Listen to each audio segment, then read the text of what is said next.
Okay, next one from trigonometry. So tan theta is equal to minus 4 by 3 each other, then sin theta equals to. So tan theta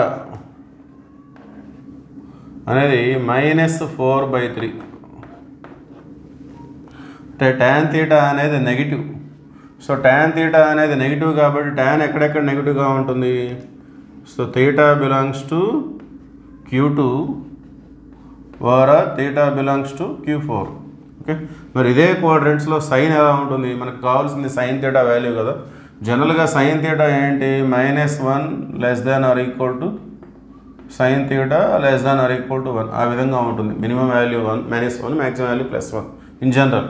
మరి Q2 వచ్చేసరికి Q2లో sign అనేది పాజిటివ్గా ఉంటుంది. So Q2లో sign అనేది positive.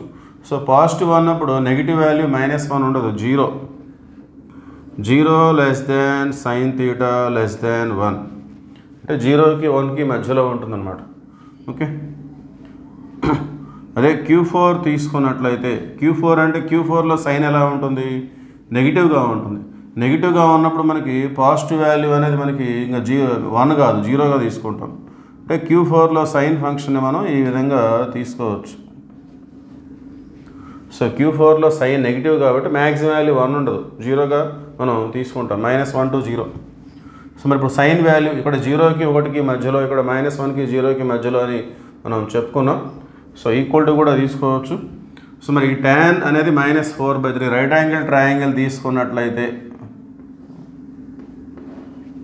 tan అనేది opposite side by adjacent side కదా. So ఇది 4 ఇది 3 ఇది ఎంత వస్తుంది, 5 వస్తుంది. సో ఇప్పుడు సైన్ అంటే 4 by 5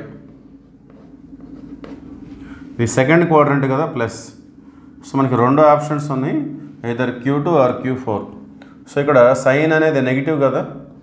సో అదే 4 by 5కి మనకు మైనస్ వస్తుంది, అంటే 4 by 5 or -4 by 5. So option ఎక్కడ మనకి, option B -4 by 5 or 4 by 5. Okay, that is answer. Thank you.